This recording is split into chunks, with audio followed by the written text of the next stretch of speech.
sometimes people can say it better than you can say it. Let me let former Cowboys receiver Jesse Holley break down my frustration. He is going to get blocked into the end zone. If I'm a defensive tackle, at the end of the play, I shouldn't be standing in the end zone that's 5 yards away. This is your middle linebacker, Eric Kendricks. You want to talk about guys being reached. This guy's going to come down, pick up here. This guy's going to come up, clean up this guy. He damn near makes it hard for this guy to even get in the play, because watch how far he gets blocked off the ball.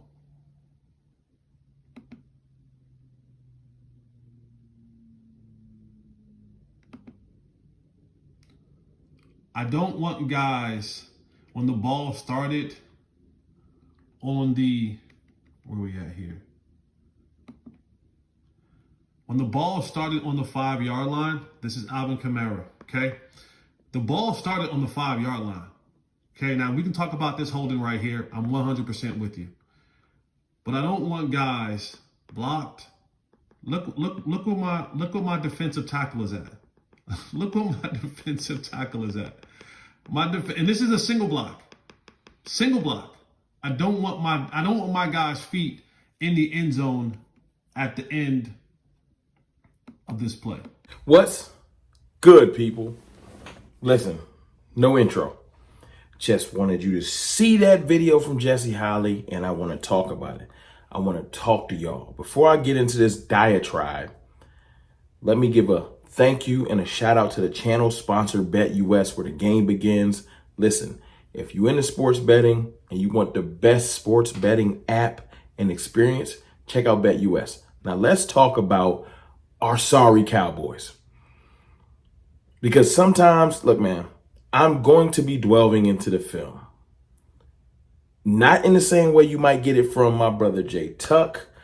Great breakdowns over there at CFO Sports are from my dog Okoye Media or Footstick King or DMV or Vosh Lombardi or Skywalker Steel. Like, we have so many amazing people that can break down and analyze Cowboys film. When I do it, I don't want y'all to expect expertise. I want y'all to expect passionate fandom. And we'll get to that. I promise I'm adding that to the channel. But today ain't for that. This week ain't for that, because I am frustrated. And there was no reason for me to try to remix and redo what I saw Jesse do, because that's how I felt. We got bullied, thrown around, disrespected, pushed off the ball 5 yards. We don't deserve respect. The Saints reached into our chest and snatched our soul out, took our heart, and now they took our spot. We went from underdogs preseason and disrespected all offseason, and we took that personal. And we came into the game, and when we played the Browns, who are a good team, a playoff team, don't let nobody tell you no different, they just pushed around another good team in the Jacksonville Jaguars. And people running around saying, well, is Deshaun Watson back? No, Deshaun Watson is the same trash you thought he was the week before when we beat him down. It's just different because when we're on our top of our game, that's what we can do to a playoff team and a great defense that didn't allow that many points at home all last year. That's what we can do when we're on point. When we're not on point, we can go out there and look like children, like a JV team versus the Saints. And that's what happened. That's just what happened. I hate it. I think we should do better. I think we can be better. But before we even get to being better, getting better, picking ourselves up off the mat, giving a better showing, I'm a firm believer, and I tell my kids this every day, tell myself this in the mirror. You can't fix an issue that you don't acknowledge. Watch those clips. I hope that they're in that film room grimacing. I hope that they're like, I hope that Jordan Phillips, and he's not one of the best D tackles in the NFL. No, he was a very good, serviceable, at peaks, really good 3 tech with the size of a 1 tech, but never was like, one of the top D. He wasn't Chris Jones. He was never that. But that don't mean that when you bring him here, what I wanted him to do shouldn't be possible. It's like 50 snaps on defense, 50 to 60 snaps max. I needed him to come in here and play 20 snaps. Can you give me 20 great snaps a game, sir? No, because you look like a child. And you can't be that bad. If he's going to look that bad, cut your losses. Just just get somebody off the street. Because that just looked bad. But it's confusing because the week before, he did not look that bad. Linval Joseph, 36. I'm just 38. I don't care how old he is. There's bad, then there's like, yo, what is that? And I know they work these players out. The Cowboys is cheap. They tried to make sure they were at least in athletic shape to get some things done. But they can't be that bad. Everybody in the trenches was that bad. That's when I start to say, Like when one player stands out as bad, maybe two, you're like, But then when you look and you see every player in our trenches, every single player gets dominated, I'm not going.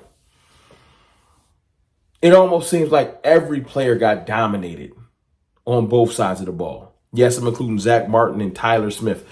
I didn't watch the film completely, like watch everybody in the trenches every play. So forgive me if I'm wrong, and y'all can tell me I'm wrong. That's fine. It's been one of those weeks. But I firmly believe, you know what, before I get into what I firmly believe, let me read this other thing from our channel sponsor. Listen, what I always tell you, let BetUS take care of you like they take care of me.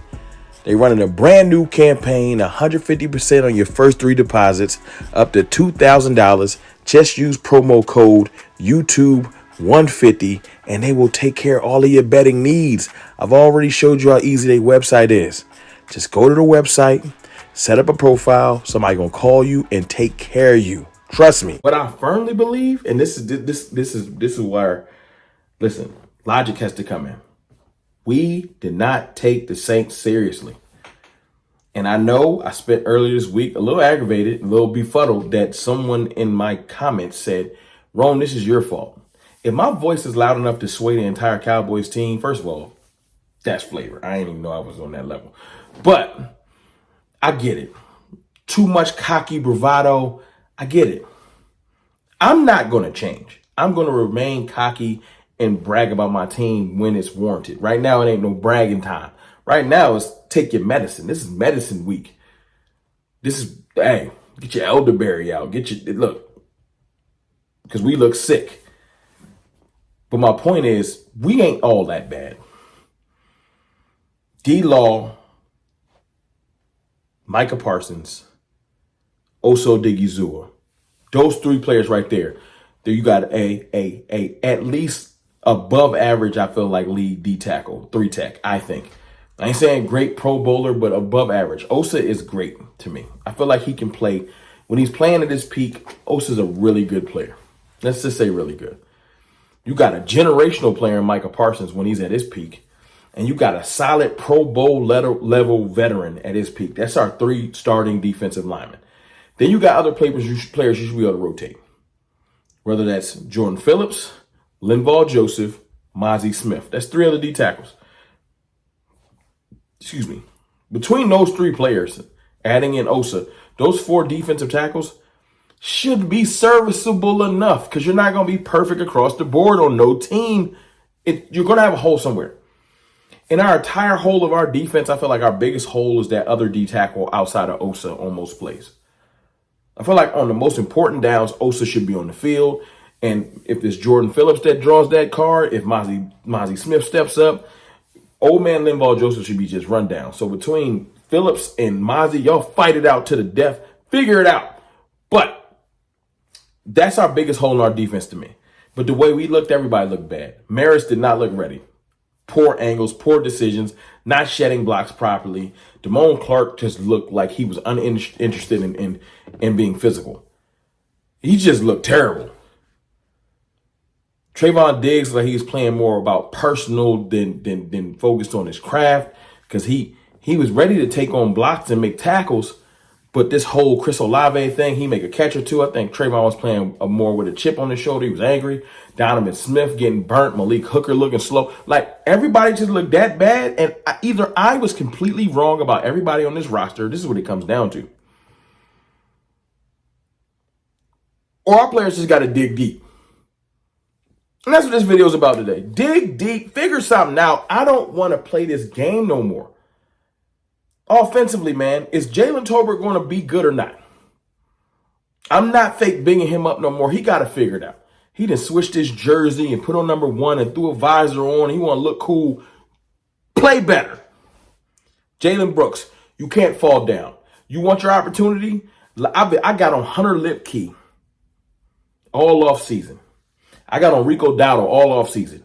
Because I said, when your chance comes, you don't drop the ball because you might not get another chance. I said Rico had mad times last year where he could have made himself look like I can be the back Tony Pollard is if he leaves. And he failed. I'm still asking every week, Rico, you go show me something.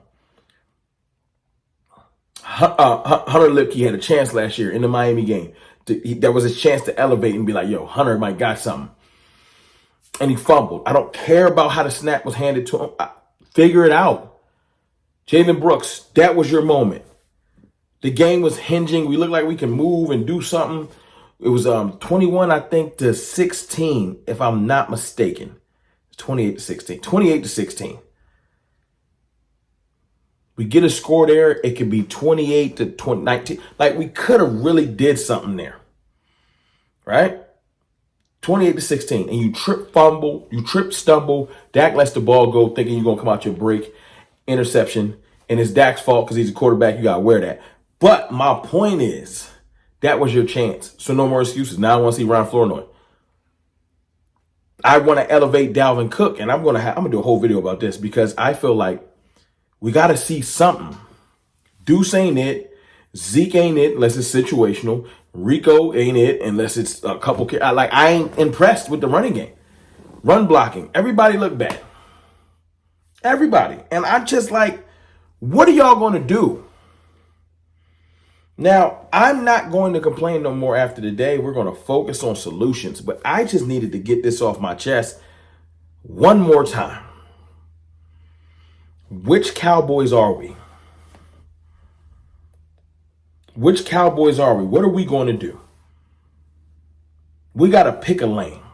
We either going to be trash, and let me just settle in and just understand we're not that good. Or we're going to go out there and fail giving maximum effort. But you can tell when you're getting maximum effort. Y'all all look like, what was that safety? Woods the other day said, I can't go 100% every play. That's how we look. On that screenplay, we just did not look like we wanted to play. Now we got a Ravens team coming in, and this is where I'm going to wrap this up. A Ravens team coming in. They're desperate. They're 0-2. They're angry. They're pissed. I would love to say we pissed, but I don't know what we are besides piss poor. I know the Ravens got merit. I know that John Harbaugh is going to have them ready to play. I feel like Lamar Jackson is going to have his team ready to play. I feel like they're going to come in here with an attitude problem in our house, just like the Saints. And if we take them lightly, we're going to be 1-2. I hate to say it, but this week I'm not even predicated on win or loss. Ravens are a good team. You can lose to good teams. But I tell you one thing, and I ain't playing. And before I say this, let me just say I appreciate my channel sponsor, BetUS. I'll tell you one thing, and I mean this. When we start looking at film next week, and we look through the trenches and the receiving room, everywhere, everybody, coaches, adjustments, etc. If I look like there's a lack of effort,